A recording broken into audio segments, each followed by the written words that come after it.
Welcome back to Basement Integrity Podcast by IcyReno.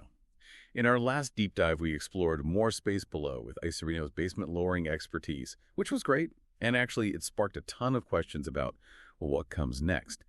So today we're digging into something that can feel a bit like a maze, honestly, but it's absolutely essential for any big basement project here in Toronto. We're talking about Toronto Underpinning Permits Made Simple. If you're planning to lower your basement, maybe add living space, you know underpinning is involved, and you also know a building permit is, well, non-negotiable. It can definitely seem overwhelming. But we're here today to break down what you really need, drawings, fees, the whole package, so you can apply feeling confident. Okay, let's unpack this. Yeah, and it's interesting because underpinning isn't, just like swapping out kitchen cabinets. When we at IcyReno look at a project, we see it fundamentally changes your home's foundation. And that directly impacts safety, stability, not just for you, but maybe your neighbors too. That's really why the city of Toronto is so strict about permits for all basement lowering jobs. Right, it's not just bureaucracy for bureaucracy's sake. Exactly. This permit, it's a critical safeguard. It makes sure the work hits Ontario Building Code standards. It verifies the structural safety side, through licensed professionals.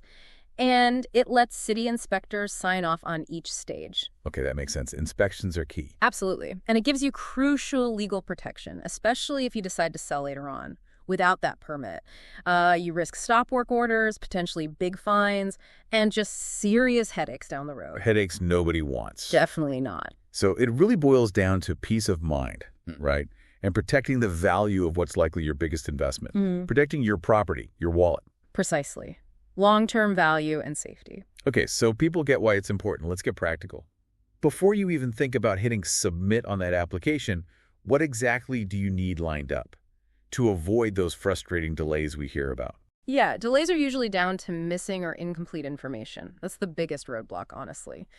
So typically you'll need a few core things. First, the obvious. A completed City of Toronto standardized application form. Straightforward enough. Then, and this is important, a recent survey of your property, done by a licensed Ontario land surveyor. Why recent? Does it really matter if it's a few years old? It really does. We've actually seen cases where an older survey missed, say, a new easement or maybe a tiny property line shift. That kind of thing can cause huge delays, even redesigns, months into things.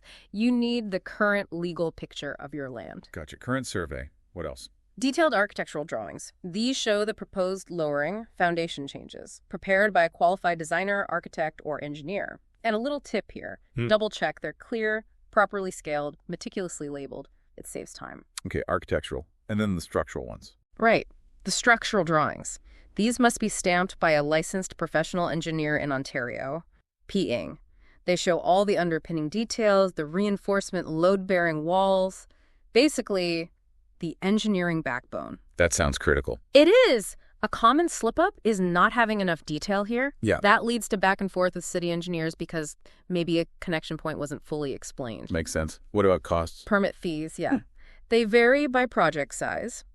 As of January 1st, 2025, the underpinning fee is $11.89 per linear meter. You'll need to budget for that. Good to know. Anything else for the main package? One more key piece.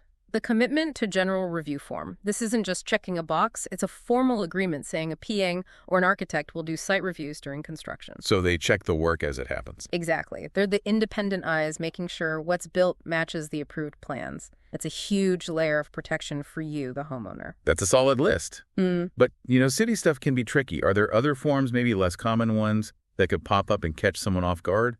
Oh, absolutely. Good question. Beyond that core list, you might need things like the application to construct or demolish, or Schedule 1, designer information form, but that's usually if an engineer or architect isn't doing the design directly. If a P is signing your drawings, there's the assumption of engineering responsibility form. Okay. And depending on your specific site, maybe a tree protection form if work is near city trees, or even a rental renovation license screening form for rental properties. Wow, okay. Lots of potential extras. Yeah, and a quick heads up on privacy. Yeah. Don't put your personal phone number or email directly on the plans themselves. They can become public record. Good tip. Yeah. Okay, so you've wrestled the paperwork beast, gathered everything. How do you actually submit it all? And what happens then? You've got options. Most people now use the city's e-permits portal online. In our experience, it's generally the fastest way. You upload drawings, pay fees, track progress right there. Yeah. But you can also submit in person at a Toronto Building District office, or even by mail if you prefer. Once it's in, your application goes through, well, its own inspection process, basically. First, an initial screening, just checking everything's there, like are all the forms filled out. Okay, completeness check. Then, a zoning review. This is where they check if your project fits the local bylaws, the neighborhood rules. And finally, the big one, the building code review.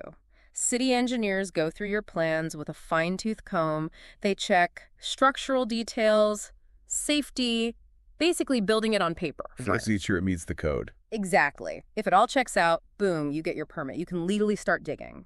Getting the permit feels like the finish line, but it isn't really, is it?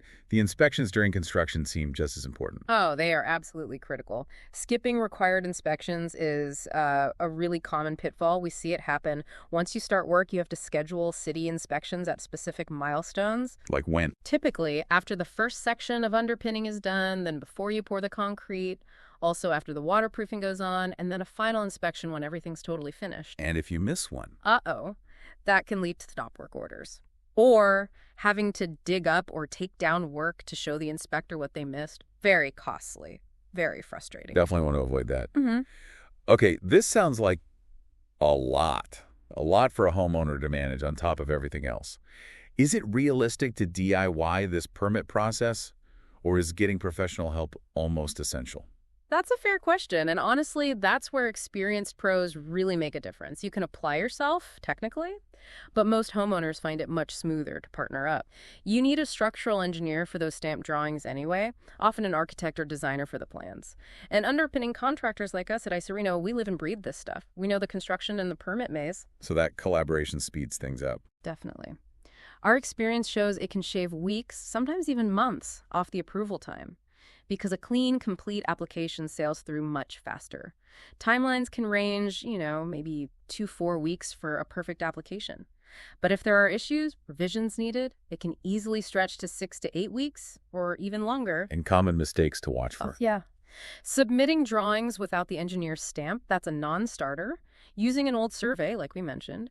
Forgetting that commitment to general review form. Sometimes just underestimating the fees. Little things that cause big delays. So working with someone experienced helps avoid those pitfalls. Exactly.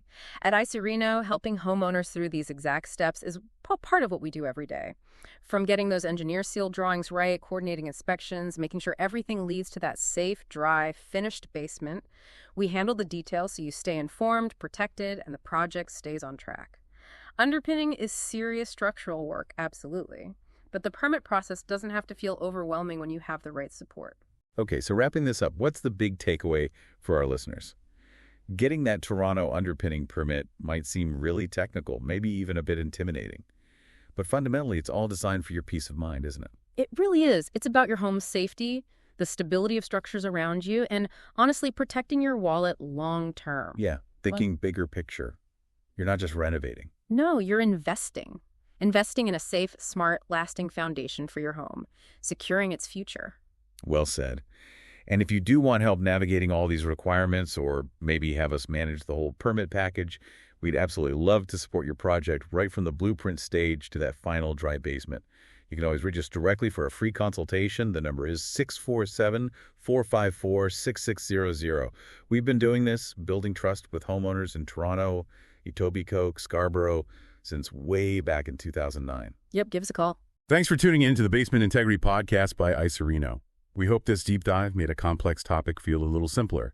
Join us next time as we dig into another aspect of making your home improvement projects smoother and smarter.